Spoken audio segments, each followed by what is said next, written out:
Pour annoncer les couleurs du procès en appel de l'honorable Moïse Katumbi Tchapoué, un juge de la composition, Jacques Mbouyi Lukassou, a été victime d'une attaque armée à quelques heures de l'audience. Il a reçu 8 balles et a été admis dans un état critique dans un hôpital de la place avant d'être remplacé.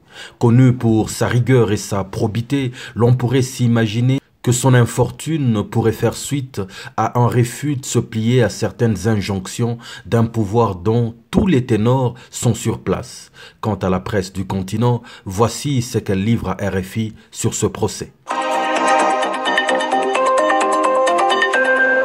6h52 ici à Paris. Bonjour Frédéric Couteau. Bonjour Edouard, bonjour à tous. À la une de votre revue de presse africaine, sous les feux d'une certaine justice. Moïse Katumbi, tout d'abord, le tribunal de grande instance de Lubumbashi a de nouveau convoqué l'ancien gouverneur du Katanga pour une audience publique ce mercredi matin dans un procès en appel dans l'affaire de spoliation immobilière qui lui a valu 3 ans de prison en juin 2016.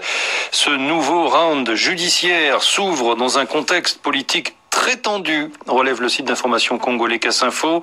Toujours en exil, Moïse Katumbi ne sera probablement pas devant les juges, mais la ville de Lubumbashi, elle, vibre déjà au rythme de la présence des plus hauts représentants du pays, et non des moindres, le ministre de la Justice, Alexis Tamboué Mwamba, et le chef de l'État, Joseph Kabila, arrivé hier.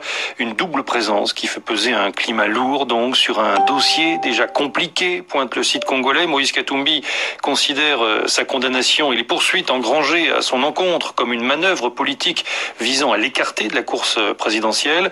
En juin dernier, rappelle Casse-Info, il avait obtenu un soutien du Comité des droits de l'homme des Nations Unies, censé lui permettre de rentrer au pays, mais sans les garanties des autorités congolaises. Le candidat du G7 continue à patienter à l'étranger. Cette fois-ci, la justice va-t-elle laver son affront en disant réellement le droit ? S'interroge pour sa part le potentiel à Kinshasa.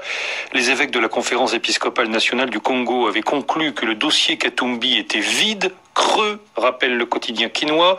Pire, estime-t-il, il sent l'odeur des manœuvres politiciennes et par conséquent, il devrait être purement et simplement clos et classé. D'ailleurs, la juge qui l'avait instruit en son temps avait fait des révélations graves et scandaleuses sur les pressions qu'elle avait subies de la part de la haute hiérarchie. Mais la tricherie à la peau dure, soupire le potentiel. Ceux qui tiennent à s'offrir la tête de Katumbi ne désarment pas. Quelle stratégie vont-ils peaufiner cette fois ?